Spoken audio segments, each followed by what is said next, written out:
Presidente, cuénteme su versión de lo que pasó ayer en el almuerzo. Tener la versión directa. Bueno, lo que pasó te lo voy a resumir para no entrar en detalles, ¿no? Porque desde mi punto de vista no es lo más importante.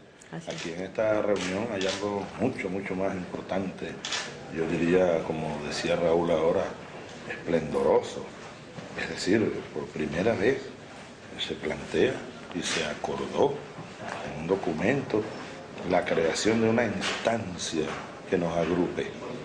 Desde Bolívar venimos luchando, desde Miranda, en ese camino, con esa idea, bueno, con las variantes, ¿no?, de los tiempos y de las intensidades y de las nuevas realidades políticas, ideológicas, geopolíticas, sociales, etc.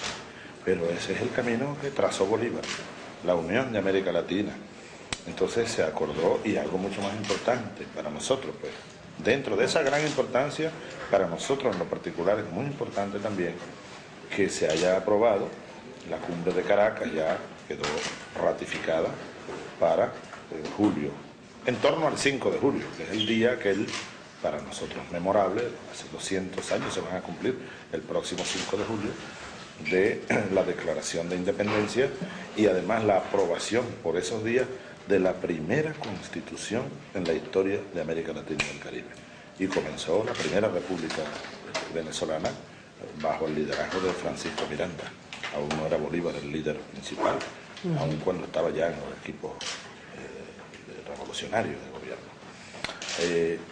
Para nosotros es lo más importante. Ahora, ayer ocurrió algo lamentable, pues. Lamentable, después de un almuerzo, mira, uno de los almuerzos más, sentidos a lo que yo en mi vida haya asistido. El presidente Preval incluso en algún momento lloró y dijo: no llora el presidente, porque los presidentes como que no deben llorar, pero llora el hombre que soy. Y te voy a decir algo: varios años antes de esta tragedia, nueva tragedia de Haití, nosotros llegamos a Puerto Príncipe por primera vez y me bajo del avión y está René, ya el presidente, y vamos en un carro y mucha gente, sobre todo jóvenes, corriendo y gritando y de alegría, de un júbilo, un amor. Y yo le digo a Preval: mira, Preval, yo me voy a bajar del carro, permíteme. Bueno, yo me bajé, hasta corrí con ellos, pero me dieron ganas de llorar, unas ganas inmensas de llorar, al mirar aquella miseria. Le dije a un compañero de seguridad que iba conmigo, y le dije: mira, compadre, mira, las puertas del infierno, pero habitadas por ángeles negros. Porque es un pueblo que es como un ángel, es un pueblo con mucho amor, ¿sabes? Con mucho amor, yo vi mucho amor ahí, pero un dolor, y más allá el infierno. Como decía, tú sabes que esa expresión no es Vías de Víctor Hugo, no es mía, Víctor Hugo.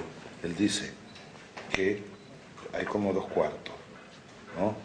Un cuarto oscuro, el de la pobreza, pero más allá hay otro cuarto, en penumbra, en miseria. Y yo le agrego al gran Víctor Hugo: más allá hay otro, el infierno, más allá de la miseria. Es lo que Carlos Marx decía: la vida subhumana, que no es vida. Y ahora Haití es un poco eso, ¿no? Sí, es una cosa. Son como las puertas del infierno que se abrieron ahí, pero claro que allí para tomarlo con Cristo, ¿no? El reino de Dios aquí clamando de esperanza, del hombre, la esperanza del ser humano, la humanidad, patria es humanidad, nos recordaba hoy Raúl en sus palabras. Entonces, después de ese almuerzo, donde Preval manifestó: bueno, mire, hay muchas decisiones que se han tomado, yo ya he asistido a no sé cuántas reuniones, todo el mundo promete, pero casi nadie manda nada concreto. Bueno, se han mandado muchas cosas, alimentos, médicos, medicina, pero resulta que, sobre todo él habla como presidente, nadie apoya al gobierno, han bypaseado, como dicen, al gobierno. Las ONG y otros gobiernos, cada quien llega con su bandera, como si aquel fuera un territorio de nadie, es un país soberano, Haití. Entonces él dice: bueno, yo mañana que voy a llegar allá diciéndole a mi pueblo, tengo más de 1 millón de personas durmiendo en las calles. Ahí fue cuando él lloró por su pueblo, cuando habló de las mujeres, sus hijos, mujeres pariendo en las calles, gente muriendo en las calles. Todos los días muere gente, todos los días nace gente en todo el mundo.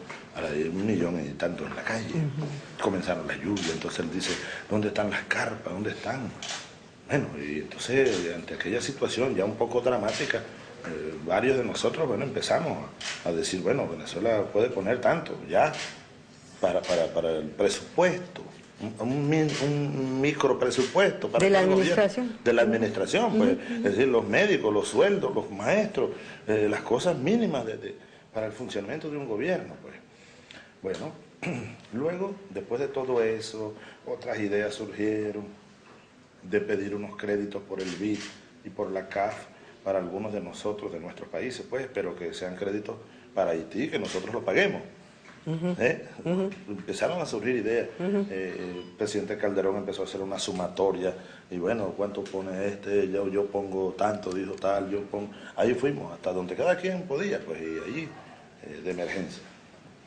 Entonces después viene el presidente de Colombia y hace una intervención señalando una serie de elementos, pues, de elementos en los cuales sobre todo, especialmente contra Venezuela. Como te dije, yo no voy a entrar en detalle. Yo tenía que responderle, por supuesto. Hubo incluso esfuerzos de algún presidente y algunos presidentes para impedir que él hiciera la exposición. Porque ya se corrían los rumores por ahí. Sí. Se corrían los rumores, entonces hubo gente preocupada y yo sé que le pidieron a él. Diferir, hablar. A mí vienen a consultarme y me dicen, mire, si se plantea una reunión, yo le dije a quienes estaban actuando en esa dirección que sí, que yo estaba dispuesto a conversar, no tengo ningún problema. Nos conocemos bastante con el presidente de Colombia y con Colombia, que es una hermana nuestra, un pueblo hermano, república hermana. Sin embargo, a pesar de que te lo pidieron expresamente, que se difiriera esa intervención, él la hizo. Y yo, por supuesto, le respondo. Le respondo con argumentos. Y entonces, en algún momento de mi respuesta, él interviene, él interrumpe. Es bien sabido que uno debe respetar el derecho a palabra. Así como uno oye, tiene que ser respetado, ¿no? De recordar aquello del rey de España, ¿por qué no te callas? Y todo aquello, ¿verdad? Él, bueno, interrumpe y empieza a hacer señalamientos y a hacer expresiones ya un poco pasadas de tono, a lo cual yo respondí, bueno, como tenía que responder, sin entrar en detalle. Ahí se dijo lo que tenía que decirse. Sin embargo, bueno, luego se formó un grupo de amigos. Me gustaría saber la intervención de Raúl Castro, ¿cómo fue en ese momento? Yo no quisiera entrar en detalle porque tú sabes una cosa, es una reunión privada y yo no quiero pasar más allá de los límites de lo que una reunión privada de jefe de Estado y la responsabilidad que implica estar en una reunión privada. No puedo yo ponerme de difusor de cosas privadas que ahí se dijeron y con mucho sentimiento. Raúl hizo una excelente intervención, ¿no? Bueno, llamando a la unidad, y luego se incorporó a la conformación, como quedó conformado, un grupo de países amigos: Lula, Cristina, Michelle, Raúl, Baldwin, Leonel Fernández, Calderón. Así que dedicamos varias horas después de eso a un diálogo que fue bastante constructivo y yo creo que eso es lo más importante. Y lo más importante, independientemente de las razones del presidente Uribe, de traer un tema totalmente extraño, totalmente fuera de orden, además en un almuerzo, en un escenario pequeño, porque quizás si se hace incluso en el escenario grande, el ánimo personal es distinto. No, estamos hablando ahí en un metro, en una mesa, un almuerzo, muy en privado, ¿no? Entonces, independientemente de los motivos que él haya tenido, ¿no? Y bueno, y el cruce de palabras que hubo, algunas duras, somos seres humanos, como dice la canción, yo no soy la roca que golpea la ola, soy de carne y hueso. Sin embargo, luego hubo ese diálogo, esa reunión, y quedó formado ese grupo de amigos, y yo acepté, y entiendo que Uribe aceptó también, bueno, que ese grupo se conformara como se conformó. Leonel quedó de coordinador de ese grupo para hacerle un seguimiento a una situación que tiene mar de fondo. Porque eso no es un almuerzo o una palabra, no. Eso tiene mar de fondo, es una situación bastante profunda.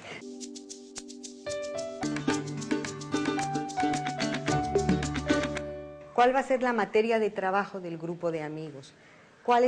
¿Existe el conflicto Venezuela-Colombia? El grupo de amigos decidirá. Ahí no se hizo ningún documento, no se establecieron ningunos parámetros, solo hacer un seguimiento y venir a aupar el diálogo como tiene que ser, y yo estoy de acuerdo con eso, ¿no? De acuerdo con eso. Pero el grupo está conformado, digamos que ad hoc, y bueno, y hará lo que tenga que hacer. América Latina es un solo gran conflicto, ¿verdad? Esto hay que verlo y razonarlo y buscar fondo, buscar, como decía Martí, ser radicales, ir a las raíces.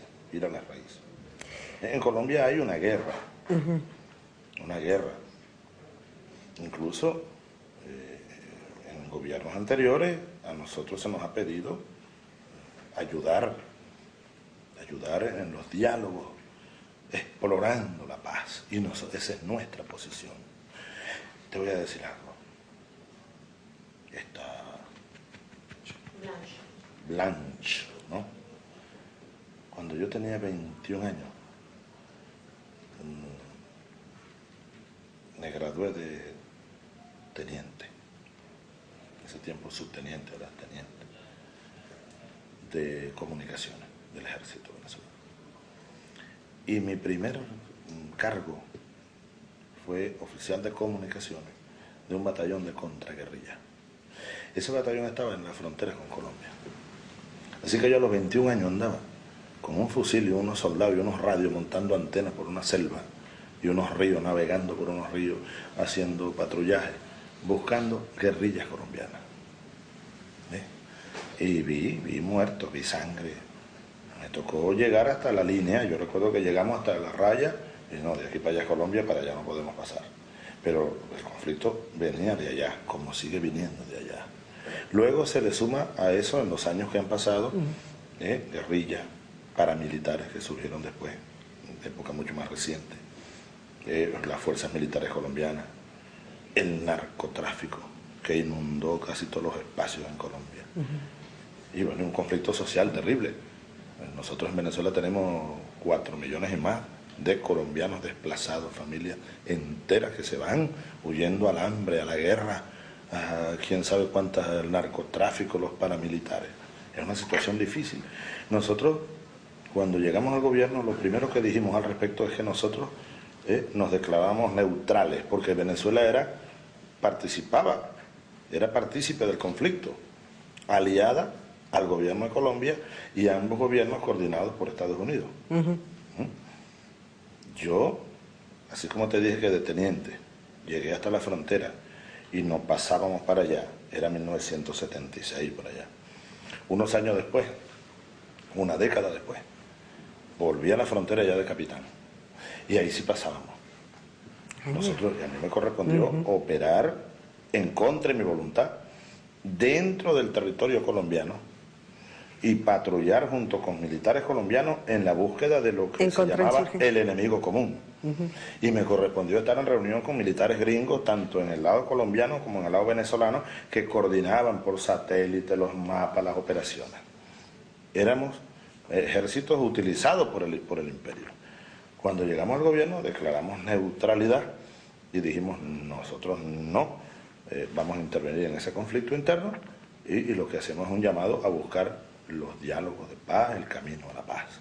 Desde ahí comenzó entonces la presión contra nosotros, diciendo que apoyamos a la guerrilla, que apoyamos al terrorismo.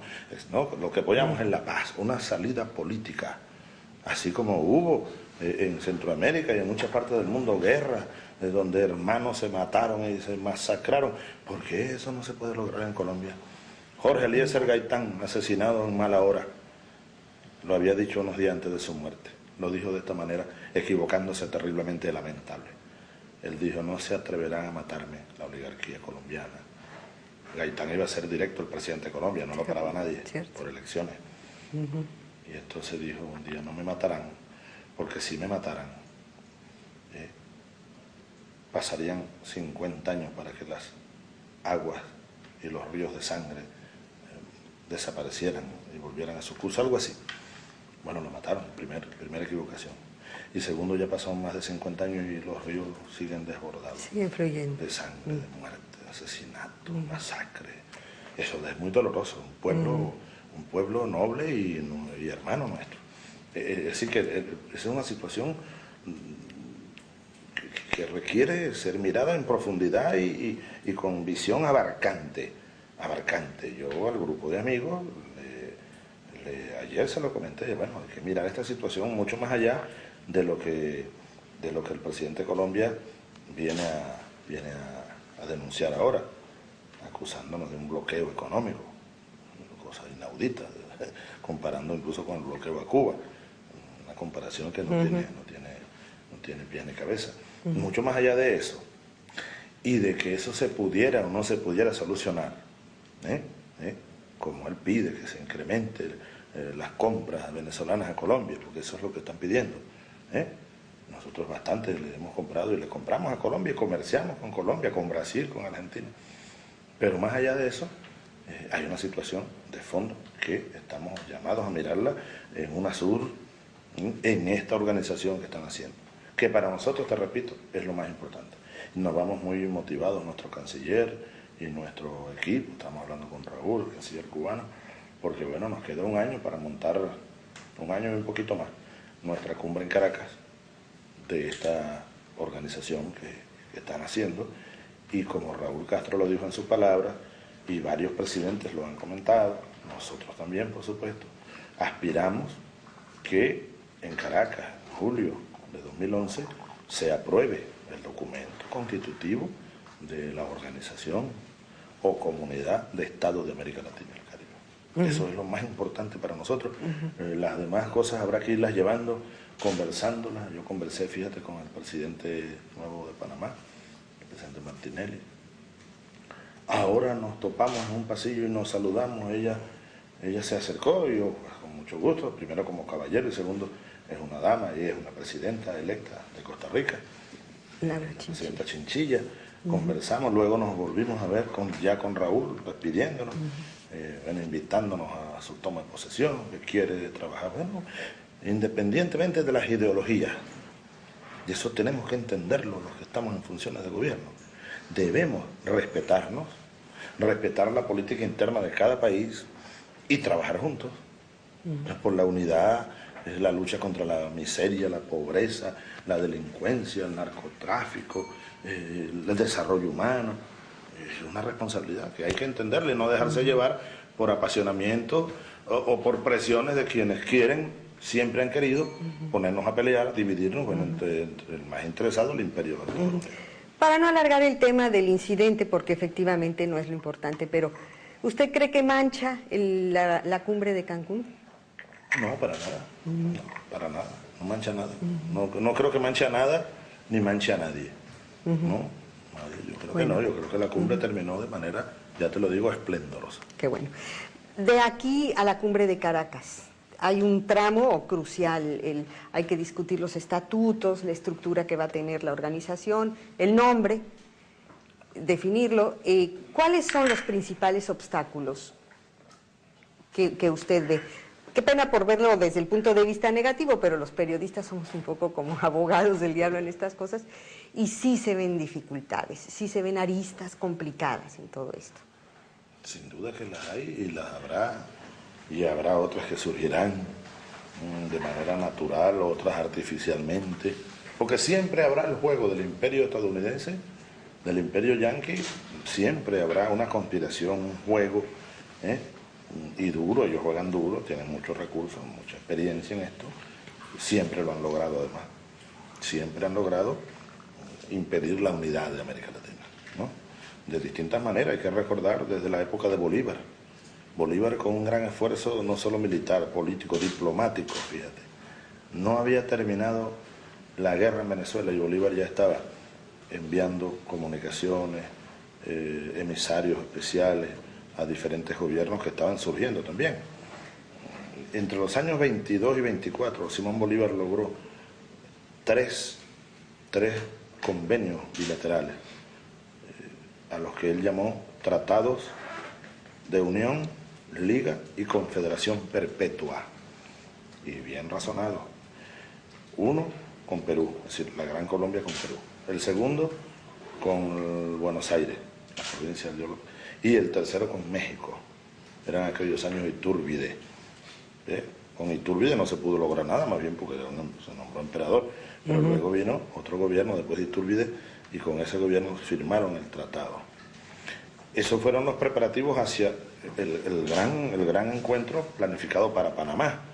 Fue 1826, el Congreso Anfictiónico de Panamá. Bolívar decía, esa debe ser Panamá la capital del Nuevo Mundo. Esa debe ser, viendo el mapa se entiende rápidamente, debe ser para, y lo dijo por ahí algún día, anchos canales unirán el Atlántico con el Pacífico. Y debe ser para nosotros lo que fue el Istmo de Corinto para los griegos, el punto de anfictionía, de unión del Nuevo Mundo.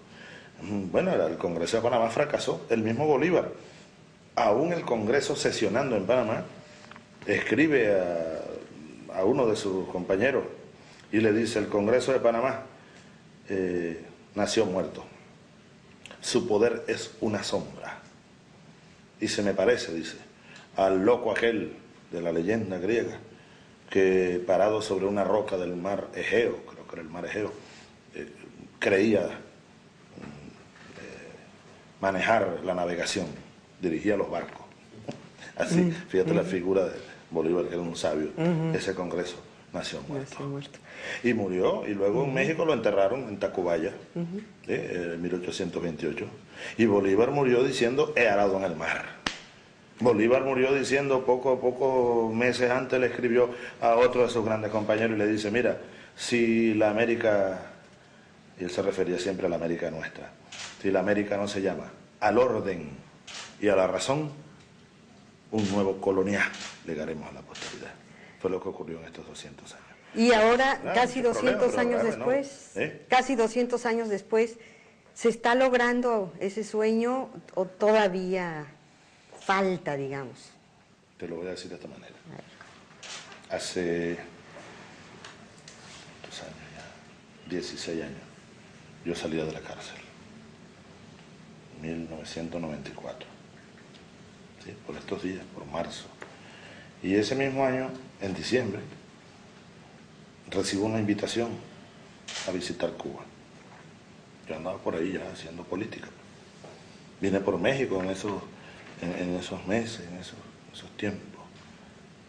Recuerdo que conocí a Cuauhtémoc Cárdenas cuando él aún no había asumido la gobernación del Distrito Federal, que había ganado ya, pero estaba electo, no había asumido. 97. ¿Eso fue? 97. Sí, fue después de Cuba. Bueno, ahora, yo voy allí, a Cuba, diciembre de 94, y Fidel, bueno, me atiende casi que como jefe de Estado, lo cual casi generó un rompimiento o una ruptura de relaciones con Venezuela. Y él me atiende y hablamos mucho. Yo recuerdo que por esos mismos días y casi que a la misma hora, en Miami, se estaba desarrollando la Cumbre de las Américas. Clinton, en su discurso de instalación, estaban todos los presidentes de este continente menos Cuba, y primeros ministros y todo. Clinton dijo, por fin estamos haciendo realidad el sueño de Bolívar. Yo respondí desde La Habana. Bueno, la voz mía en ese tiempo sonaba poquitico por allá, pero yo recuerdo que respondimos con dignidad. Sueño de Bolívar, en Miami. Sueño de Bolívar. En contrario, están apuñaleando de nuevo el sueño de Bolívar, de una América Latina unida, un Caribe unido, no bajo la égida del imperio norteamericano, que era la cumbre de las Américas y el ALCA, El plan, yo creo que el más perfecto que Imperio alguno ha elaborado en toda la historia de los tiempos. Sí, el eje del comercio, ¿no? Sí, el comercio, ¿no? Y la política, y la imposición, y la eliminación de la soberanía de los estados, eliminación de las fuerzas militares de todos nuestros países, instalar el dólar como la moneda en América Latina, el Caribe, en todo el continente, pues. Un plan perfecto, bueno, solo que no tenía viabilidad. Despertaron los pueblos, despertaron nuevos gobiernos, un nuevo mapa hizo imposible el ALCA, y allá lo enterramos en Mar del Plata en el 2005. Ahora fíjate, de 1994 a hoy han pasado 16 años casi. ¿Cómo ha cambiado el mapa? Decía Lula esta mañana. En contra de los discursos optimistas, pesimistas de algunos. Lula levanta la bandera del optimismo y hace un análisis. Y es cierto, es rigurosamente cierto. ¿Cuánto ha cambiado el mapa político y social de este continente en apenas 10 años, en apenas 15 años? Entonces ahora yo creo que sí es verdad, no como lo dijo Clinton allá, ahora sí es verdad que podemos decir aquí en México y allá en Buenos Aires y allá en Caracas y allá en La Habana y en todo este continente de la América nuestra, mestiza, nuestra propia, está renaciendo. El proyecto, más que el sueño, el proyecto bolivariano de conformar, como ayer lo recordábamos leyendo una frase de una carta de Bolívar a Pueyrredón de 1818, de conformar el pacto nuestro-americano y crear de nuestra América Latina y Caribe un cuerpo político. Creo que está renaciendo ese proyecto. Pero hemos pasado por cuantas cosas en estos siglos y en estos años y en estas décadas. Así, tú me preguntabas por dificultades, habrá muchas dificultades, pero bueno, nos encargaremos nosotros de navegarlas. Por ejemplo, ¿debe la nueva organización o la comunidad futura incluir los temas de defensa, como discutir la cuestión de las bases militares de Estados Unidos en el continente? Pareciera muy temprano para que yo me pronuncie sobre eso. Dejemos más bien que coja rumbo la diplomacia y las reuniones que habrá que empezar a hacer, a conformar los grupos de trabajo. Iremos avanzando al ritmo de acontecimientos y al ritmo, bueno, del impulso que le demos como resultante del esfuerzo de todos los gobiernos.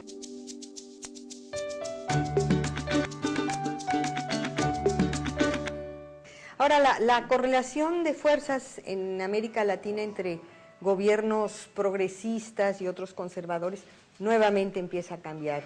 Está el antecedente de Honduras, de un presidente electo a raíz de un marco de golpe de Estado.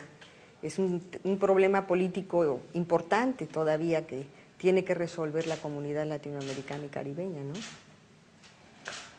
Estamos hablando de un continente, el nuestro, en el cual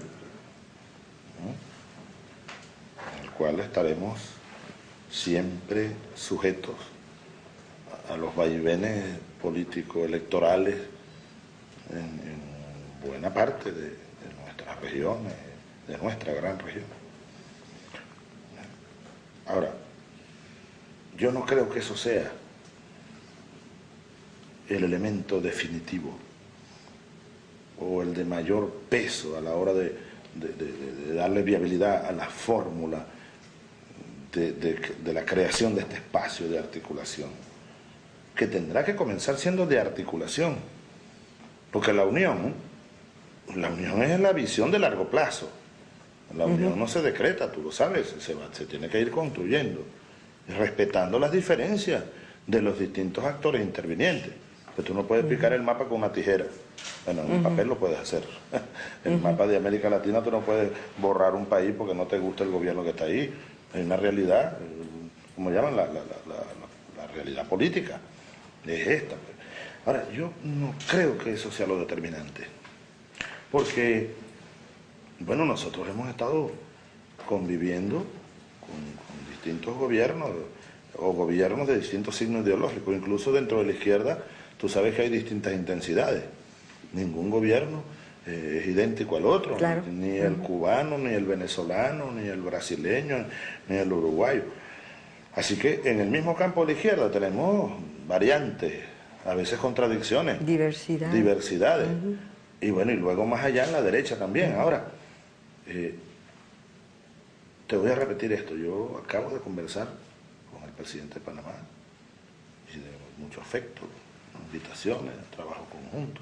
La presidenta de Costa Rica, no, ellos no son de izquierda, no son de la izquierda, no. Los candidatos de izquierda allá perdieron las elecciones, pero bueno, son los presidentes, ¿no? Entonces, tenemos que respetar su legitimidad, tenemos que esperar respeto a la nuestra, y en base al respeto todo se puede hacer. Miren, el Caribe, el Gran Caribe, hay gobiernos de distintas tendencias, gobiernos, bueno, incluso muchos gobiernos que todavía tienen como jefe de Estado a la reina de Inglaterra. Y nosotros vamos allá, ellos vienen acá y hemos firmado Petrocaribe, algunos se incorporaron al ALBA, a la Alianza Bolivariana, y estamos independientemente. Yo recuerdo a aquella Jamaica, por ejemplo. Jamaica, yo he conocido ya 3 primeros ministros. Patterson, aliado, buen amigo, compañero. Después vino Portia Simpson, aliada. Ahora después vino el primer ministro Golding. Y bueno, estamos, incluso en su discurso de hoy, reconoció a Venezuela como país que ha contribuido mucho a la unidad, a la construcción. Ayer hablamos un rato y me dijo, ¿cuándo usted nos va a visitar?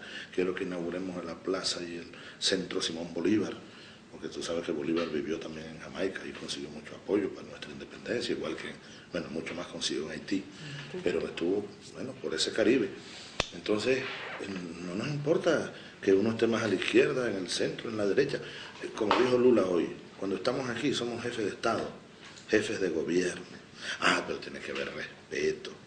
Bueno, yo he ido a cumbres y nosotros tenemos aliados en el mundo, desde Arabia Saudí, un reino, hasta la República Islámica de Irán, una revolución islámica, con costumbres, bueno, que a veces tú tienes que, por ejemplo, las muchachas cuando van para allá, para esos países, tienen que andar con un velo, ¿no? Pero por respeto.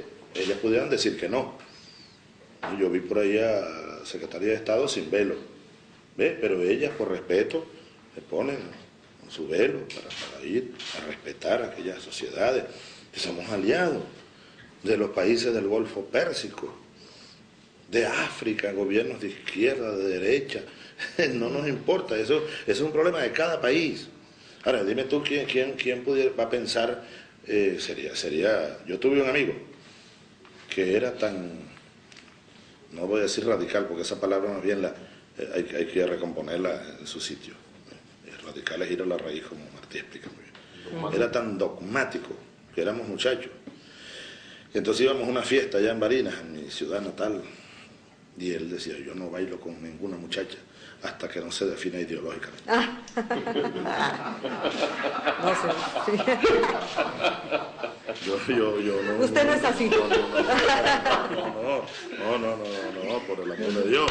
No, yo tengo amigos de mi vida que tienen pensamiento de derecha y nunca van a cambiar.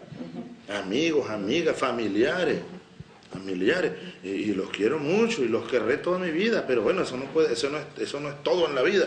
Entonces, ahora imagínate tú que nosotros nos pongamos a esperar para impulsar el proceso unitario en América Latina, que todos los gobiernos nos caigan bien o sean ideológicamente, sean como decía este compañero, hasta que no se definan ideológicamente.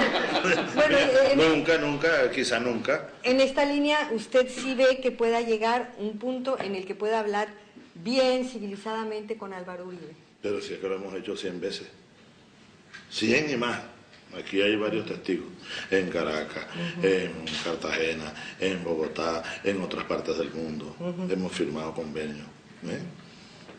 Yo no sé, creo que sí, pero eso depende del respeto, ¿verdad? El respeto, la sindéresis. Tú no puedes llegar a una reunión a señalar a un país, a un presidente que está sentado ahí, a decir, bueno, que nos están agrediendo, que tienen un bloqueo, unas cosas sin ningún tipo de sustentación, y entonces esperar que no te respondan. Y si te responden con firmeza y con contundencia, sobre todo de argumentos, pierdes el control y empiezas a insultar o a buscar una provocación, provocación hasta personal, casi que física. Entonces, así no se puede hablar.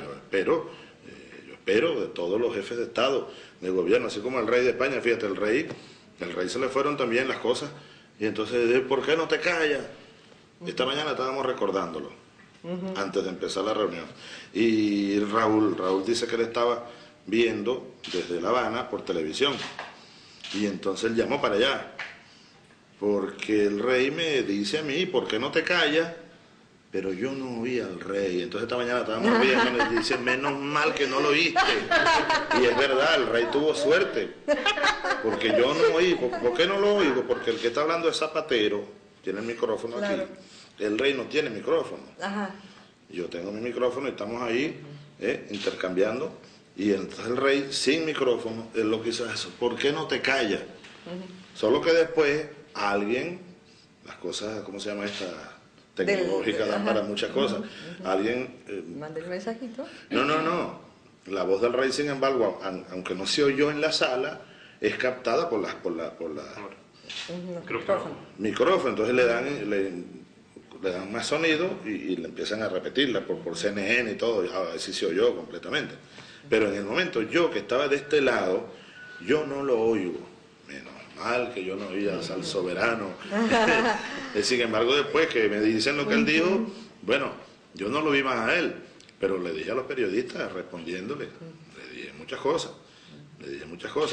Después él mandó mensajes. Y con los años se hicieron las paces. Pero claro, y España y Venezuela y las relaciones políticas, económicas, mandaron mensajes hasta que por fin yo dije, bueno, que él quiere verte en Mallorca, que pases por allá, el amigo Moratino, el canciller, preocupado, y bueno, está bien chicos, yo voy a pasar por allá, además que es un viejo, es un hombre ya, digo yo, un señor mayor, pues. Entonces allá llegué, un abrazo, incluso ¿sabes lo que hizo el rey? Sacó, porque él es un hombre muy jovial. Cuando yo conocí al rey, a Juan Carlos Borbón, él me invitó, siendo yo presidente electo. Pues yo voy a Madrid, yo tenía menos de 40 años, ¿no era, Nicolás? Yo tengo 50, tenía 44 años. Era un muchacho, podemos decir. Era un muchacho y iba un poco tieso para allá, al palacio, y tal, y por un pasillo, y guardia. Y entonces me dijo que espere por aquí. El rey aparece por una puerta lateral trasera, y cuando yo siento que me dan un golpe aquí, pero un golpe duro, ¡pum! Entonces me dice, tú das golpe, yo también. Así que, mira, en esas cumbres, en más de una ocasión nos hemos echado bromas, chistes. En Panamá recuerdo que una vez vamos bajando ahí y están unos soldados con un fusil. Y vengo yo y le quito el fusil a un soldado. Y le digo, ¿tú manejas fusil? Toma. Y sí, se puso a manejar el fusil como, porque él es general español, ¿no? Capitán general, cosas. Bueno, lo cierto es que allá llegué y me regaló la franela. La tenía guardada en una bolsita. En una bolsita, así. Te tengo un regalo, me dijo. Pero no le digas a nadie quién me la regaló a mí. Yo he cumplido mi promesa, no se lo digo a nadie. A él alguien le regaló esa franela, se la mandó a regalo. Y entonces me la regaló. Yo la tengo por ahí. Bueno, entonces que ojalá se pueda conversar, pero que se pueda conversar. Sin furores y golpes en la mesa y no sé qué más. Conversar, aun cuando haya diferencias. Conversar en función de los intereses comunes, la paz, el trabajo conjunto en lo económico, lo político, la unión, cuántas cosas. Ahora, esta organización nueva va a tener que convivir con la OEA. ¿Qué tipo de convivencia? ¿Puede haber convergencia? ¿Puede haber fricciones? ¿Cómo está usted viendo la existencia de dos organizaciones con finalidades distintas, pero finalmente organizaciones No, me parece lo que tú has dicho, es tal cual el enfoque como yo lo veo. Dos organizaciones con funciones, modalidades y objetivos distintos. Que si la OEA desaparecerá algún día, yo digo ojalá, pero eso depende de la voluntad de sus miembros, porque algunos pudiéramos incluso retirarnos, pero pudiera quedar conformada, ¿no?, con 8, 10, 15 países. Nosotros no hemos considerado pertinente hasta ahora, en este momento. Incluso hoy hemos anunciado el apoyo a José Miguel Insulza para su reelección como secretario general. Hablamos con él unos minutos. Ahora, esta nueva organización es eso, nueva. Y no solo va a convivir con la OEA, sino que va a convivir también, bueno, con otra organización a la que Lula hoy criticó mucho con razones, Naciones Unidas. y va a convivir con las cumbres iberoamericanas, que nos agrupan con España y Portugal, ¿no? Entonces, lo importante es que esta organización venga a cumplir, bueno, y a llenar un espacio que ha estado vacío hasta ahora, porque es una instancia nuestra, propia, específica, para lograr articular además los distintos procesos de intercambio, de integración o de unión, como se llamen, que ya existen en América Latina y el Caribe. Por ejemplo, desde lo más antiguo, bueno, la CAN, Mercosur, CARICOM, el SICA, Sistema Centroamericano, la Alianza Bolivariana ahora, un espacio de unión nuevo. O sea, este sistema tiene que articular. No estamos planteando que desaparezca Mercosur, ni la CAN, ni el SICA, Petrocaribe. Entonces, es un espacio de articulación. Y yo diría, más de articulación, más de búsqueda de entendimiento, más de búsqueda de vías de solución de conflictos, de solución de problemas, de tragedias como la de Haití, etcétera, que de unión ya. No hagamos ilusiones. La unión es un estadio, bueno, hacia el que hay que ir marchando, Pero esta instancia debe ser eso, un espacio para el debate, para la coordinación, para la articulación, para la complementación, para la articulación y construcción de la unidad de nuestro pueblo. En Washington han expresado Valenzuela, Shannon, otros, que les parece bien, que no están en desacuerdo con que surja esta organización. No les queda más que decir, creo yo. Ellos han tratado de que no nazca. El golpe de Estado contra Venezuela. Son esfuerzos, pudiéramos decir, tempranos. Tempranos, digo, esfuerzos de una ofensiva desarticuladora, término muy de uso militar, de estrategia militar, un ataque desarticulador. El golpe contra nosotros en Venezuela fue un golpe, una ofensiva desarticuladora del imperio, es decir, para tratar de evitar lo que ya ellos preveían. Fracasaron, y luego llegó Lula. A los pocos meses ganó Lula, y luego Kirchner, y luego Correa, Evo, Tabaré, Michel, Daniel Ortega, Zelaya. El golpe contra Honduras es un golpe desesperado para tratar de frenar la avalancha de los cambios, de la nueva era que llegó en América Latina, y llegó para quedarse. Yo creo que llegó para quedarse. Tú decías y preguntabas algo sobre los gobiernos de derecha, ¿no? ¿Sí? Pero no creo que eso sea lo definitorio, te decía yo. Yo creo que aquí lo definitorio, y no te terminé, ahora te voy a terminar de redondear esta respuesta, es que el imperio se debilita cada día más. Eso sí es lo definitorio. Porque tampoco Bolívar tenía la misma visión de San Martín. Bolívar y San Martín, en la entrevista de Guayaquil, dicen algunas personas que ellos estuvieron solos en una habitación, pero uno nunca está solo, siempre entran los ayudantes, los edecanes, pero hubo momentos de tensión. Bolívar y San Martín, Bolívar y Pueyrredón, Bolívar y Iturbide. Bolívar le escribía a Iturbide, de repente Iturbide declara emperador, y ya Bolívar había enviado un emisario para acá, y después Bolívar dice, no, cuidado, ahora México es una amenaza, se está convirtiendo en un imperio.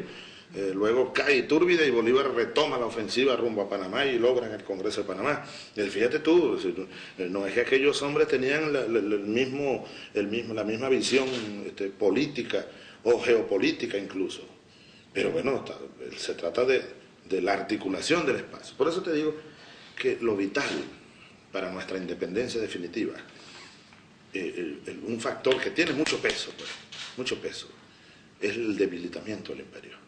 Porque ellos siempre lograron derrotar con golpes de Estado, invasiones, sabotajes, desestabilizaciones, terrorismo, el surgimiento de una nueva América Latina. No es que aquí no ha habido pueblos y gobiernos que han luchado hasta con los dientes contra el imperio por la unidad. Miremos atrás un poquito y veamos. ¿Qué pasaría hoy en América Latina si los yanquis no hubiesen, por ejemplo, impedido que se instalase y se desarrollase el gobierno de Juan Bosch en República Dominicana y Sandino en Nicaragua? Allende, más abajo Perón, en Venezuela Rómulo Gallego, Delgado Chalbó, Velasco Alvarado, Juan José Torres, Jacobo Arben, gracias por recordármelo. ¿Qué pasaría? O sea, en Centroamérica. Y bueno, la Revolución Mexicana misma, que bastante fue saboteada desde los Estados Unidos, y todo aquel movimiento revolucionario de Villa, de Zapata y de cuantos más, proyecto de la Revolución Mexicana. ¿Cuánto daño le hizo le hizo Estados Unidos a México en todos sus intentos de llevar adelante una verdadera revolución? Entonces, siempre triunfó el imperio, bueno, por su fuerza. Bolívar lo decía en 1818, decía, allá arriba, al norte de este continente, hay una gran nación, muy hostil y capaz de todo. Estados Unidos, decía Bolívar, parece predestinado para plagar la América de miseria a nombre de la libertad. Y Estados Unidos llamaba a sus gobernantes, embajadores, llamaban a Bolívar, entre otras cosas, el peligroso loco del sur. En las cartas que existen, están archivadas de aquellos años, de enviados especiales del gobierno de Estados Unidos a Lima, a Bogotá, escriben muy contentos cuando muere Bolívar, muy contentos cuando a Bolívar lo echan de Venezuela, muy contentos cuando se divide la Gran Colombia y se estrella en pedazos. Entonces ese es un factor de mucho peso, y por eso al gobierno de Estados Unidos hoy no le queda más que decir, bueno, no nos preocupa, pero van a seguir tratando de poner, como dicen los colombianos, palos en la rueda, obstáculos, de seguir sembrando cizaña, lanzando provocaciones, generando conflictos. Bueno, habrá que estar por encima de todo eso para que no se vuelva a repetir, bueno, una especie de maldición, la de Sísifo, para que el imperio no vuelva a imponer su voluntad y que nosotros marchemos con nuestras diferencias, nuestros conflictos, nuestros encontronazos, como hermanos de verdad, siguiendo un mandato que debe ser alimentado desde el alma de los pueblos, porque mucho más allá de nosotros los presidentes o presidentas o primeros ministros, hay unos pueblos.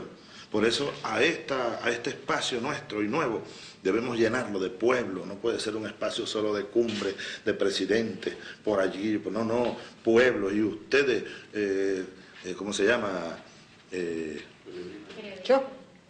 Todos ustedes los periodistas y periódicos como La Jornada en México, emisoras de radio, los medios de comunicación, los líderes políticos, sociales, etcétera, todos debemos alentar, echarle calor, darle calor de pueblo, llamas de pueblo a este espacio nuevo, para que tenga mucha firmeza, más allá de los gobiernos, y más allá incluso de la ideología de cada uno de los gobiernos que conformamos la unidad.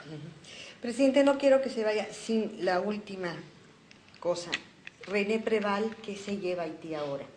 No se va con las manos vacías, pero más allá de los recursos que anunciaron y todo eso, ¿qué se lleva? Porque entiendo, para Haití esta de haber sido una reunión pues importante, hay expectativa allá en Puerto Príncipe de ver cuál es el resultado. Yo creo que se va como, primero perfilando una idea de mucha importancia, que surgió ayer, hoy de nuevo, en una reunión esta mañana de UNASUR.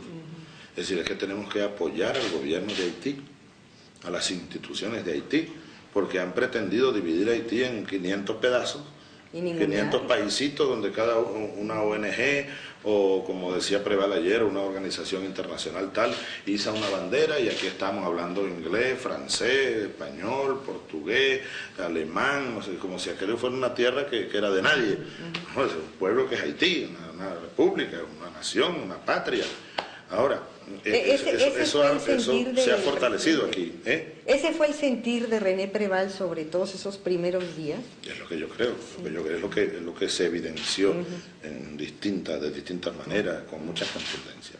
Y luego, bueno, además de los aportes económicos que ayer se hicieron de manera especial, sobre todo en el almuerzo, y especialmente algo para lo cual Preval no tenía recursos a la mano, para el presupuesto, mínimo funcionamiento del aparato de gobierno que quedó ahí, debe irse con algún aliento al respecto y un compromiso serio de nosotros.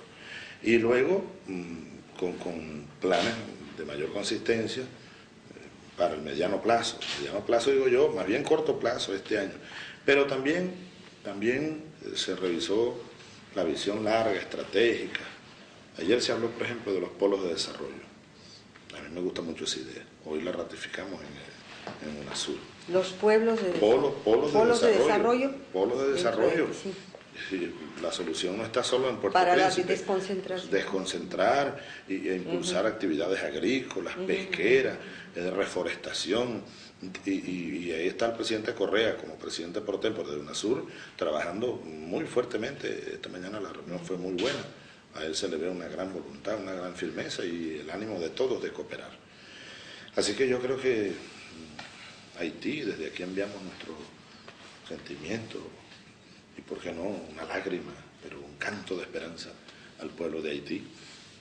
Y este espacio nuevo que están haciendo debe colocar ahí, en lugar de prioridad, el tema de Haití.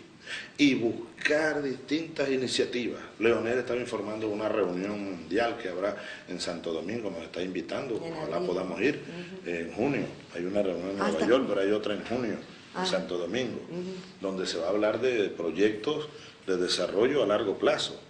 Nosotros estamos pero dispuestos a cooperar en cuanta cosa podamos. Que ya veníamos, como dice Raúl, trabajando con Haití, pero ahora hay que aligerar y hay que darle mayor consistencia a los proyectos. Por ejemplo, te voy a poner un ejemplo nada más, que desde Venezuela venimos trabajando con Haití hace varios años, pero ahora tendremos que acelerar todo eso. Nosotros tenemos, reservas importantes de hidrocarburos, tanto líquido como gaseoso. Le propusimos a Preval hace como 3 años, poco menos, construir en Haití una planta de regasificación. Para contribuir no solo con diésel y combustible, que seguimos enviando todo lo que Haití necesita, sino para, dentro de unos 2 años, Venezuela estará en condiciones de exportar gas licuado. Montar ese gas licuado de costas venezolanas en un barco, llevarlo licuado, regasificarlo en Haití y entonces utilizarlo como fuente de energía. En este momento, una de las pocas fuentes de energía que tienen los haitianos es la madera. Así que la deforestación debe ser terrible. Bueno, eso tiene tiempo, pero ahora se acelera más.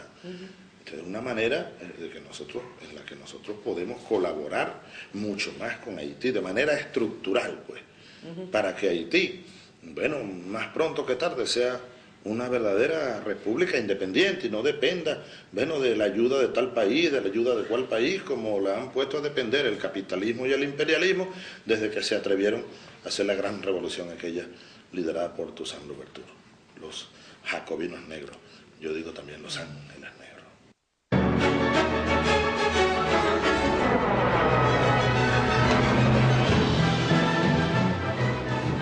Lamentable, pues. Lamentable, después de un almuerzo, mira, uno de los almuerzos más, sentidos a lo que yo en mi vida haya asistido. El presidente Preval incluso en algún momento lloró y dijo, no llora el presidente. Los presidentes como que no deben llorar, pero llora el hombre que soy. Y te voy a decir algo. Varios años antes de esta tragedia, nueva tragedia de Haití, nosotros llegamos a Puerto Príncipe por primera vez y me bajo del avión y está René, ya el presidente, y vamos en un carro y mucha gente, sobre todo jóvenes, corriendo y gritando y de alegría, de un júbilo, un amor. Y yo le digo a Preval, mira Preval, yo me voy a bajar del carro, permíteme.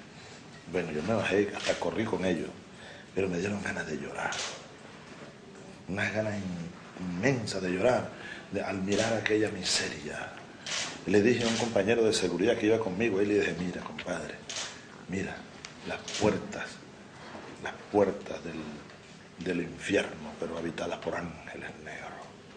porque es un pueblo que es como un ángel, es un pueblo con mucho amor, ¿sabes? Con mucho amor, yo vi mucho amor ahí, pero un dolor y más allá el infierno.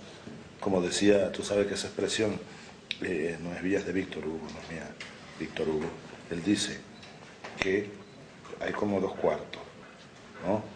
Un cuarto oscuro, el de la pobreza, pero más allá hay otro cuarto, en penumbra, la miseria.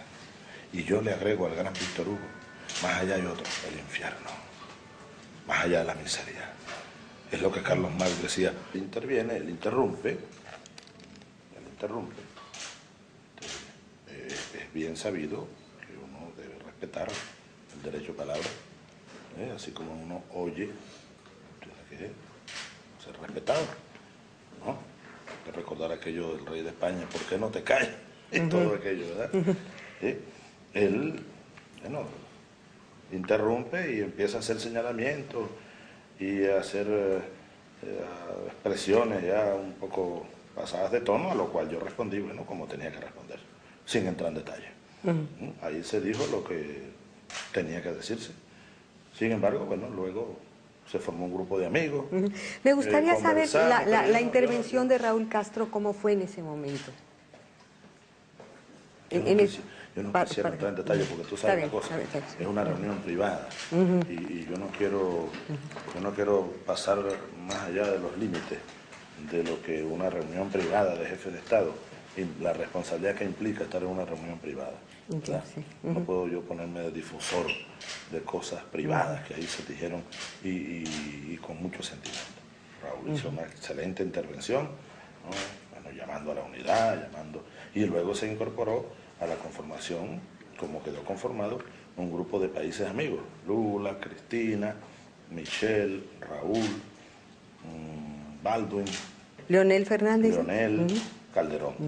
Así que dedicamos varias horas después de eso a un diálogo que fue bastante constructivo y yo creo que eso es lo más importante. Y más es lo más importante, independientemente de las razones del presidente Uribe, de traer un tema totalmente extraño, totalmente fuera de orden, además en un almuerzo, en un escenario pequeño, porque quizás si...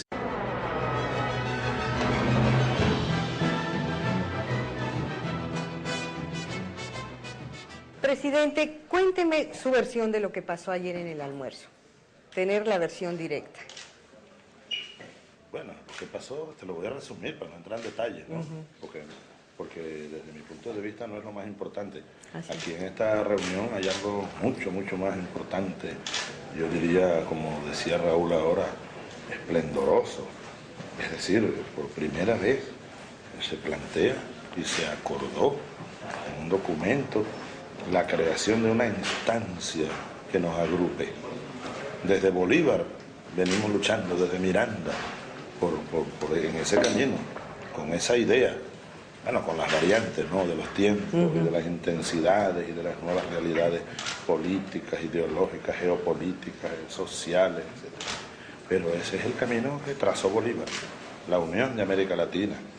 Entonces se acordó, y algo mucho más importante para nosotros, pues, dentro de esa gran importancia, para nosotros en lo particular es muy importante también que se haya aprobado la cumbre de Caracas, ya quedó ratificada para julio, en torno al 5 de julio, que es el día que para nosotros memorable, hace 200 años se van a cumplir el próximo 5 de julio, de la Declaración de Independencia y además la aprobación por esos días de la primera constitución en la historia de América Latina y del Caribe. Y comenzó la primera república venezolana bajo el liderazgo de Francisco Miranda. Aún no era Bolívar el líder principal, aun cuando estaba ya en los equipos revolucionarios del gobierno. Para nosotros eso es lo más importante. Ahora ayer ocurrió algo de un gobierno, pues. Bueno, luego, después de todo eso, otras ideas surgieron de pedir unos créditos por el BID y por la CAF para algunos de nosotros, de nuestros países, pues, pero que sean créditos para Haití, que nosotros lo paguemos. Empezaron a surgir ideas. El presidente Calderón empezó a hacer una sumatoria y bueno, ¿cuánto pone este? Yo pongo tanto, dijo tal, yo pongo... Ahí fuimos, hasta donde cada quien podía, pues, y allí de emergencia. Entonces después viene el presidente de Colombia y hace una intervención señalando una serie de elementos, pues, de elementos en los cuales, sobre todo, especialmente contra Venezuela. Como te dije, yo no voy a entrar en detalle. Yo tenía que responderle, por supuesto. Hubo incluso esfuerzos de algún presidente y algunos presidentes para impedir que él hiciera la exposición. Porque ya se corrían los rumores por ahí. Sí. Se corrían los rumores, entonces hubo gente preocupada y yo sé que le pidieron a él diferir, hablar. A mí vienen a consultarme y me dicen, mire, si se plantea una reunión, yo le dije a quienes estaban actuando en esa dirección que sí, que yo estaba dispuesto a conversar, no tengo ningún problema. Nos conocemos bastante con el presidente de Colombia y con Colombia, que es una hermana nuestra, un pueblo hermano, república hermana. Sin embargo, a pesar de que te lo pidieron expresamente, que se difiriera esa intervención, él la hizo. Y yo, por supuesto, le respondo. Le respondo con argumentos. Y entonces, en algún momento de mi respuesta, la vida subhumana, que no es vida. Y ahora Haití es un poco eso, ¿no? Sí, es una cosa. Son como las puertas del infierno que se abrieron ahí, pero claro que allí para tomarlo con Cristo, ¿no? El reino de Dios aquí clamando de esperanza, del hombre, la esperanza del ser humano, la humanidad, patria es humanidad, nos recordaba hoy Raúl en sus palabras. Entonces, después de ese almuerzo, donde Preval manifestó, bueno, mire, hay muchas decisiones que se han tomado, yo ya he asistido a no sé cuántas reuniones, todo el mundo promete, pero casi nadie manda nada concreto. Bueno, se han mandado muchas cosas, alimentos, médicos, medicina, pero resulta que, sobre todo él habla como presidente, nadie apoya al gobierno, han bypaseado, como dicen, al gobierno. Las ONG y otros gobiernos, cada quien llega con su bandera, como si aquel fuera un territorio de nadie, es un país soberano, Haití. Entonces él dice, bueno, yo mañana que voy a llegar allá diciéndole a mi pueblo, tengo más de 1 millón de personas durmiendo en las calles. Ahí fue cuando él lloró por su pueblo, cuando habló de las mujeres, sus hijos, mujeres pariendo en las calles, gente muriendo en las calles. Todos los días muere gente, todos los días nace gente en todo el mundo. Ahora hay 1 millón y tanto en la calle. Comenzaron las lluvias, entonces él dice, ¿dónde están las carpas? ¿Dónde están? Bueno, y entonces ante aquella situación ya un poco dramática, varios de nosotros, bueno, empezamos a decir, bueno, Venezuela puede poner tanto ya para el presupuesto. Un micro presupuesto para de la administración. De la administración, pues, es decir, los médicos, los sueldos, los maestros, las cosas mínimas para el funcionamiento.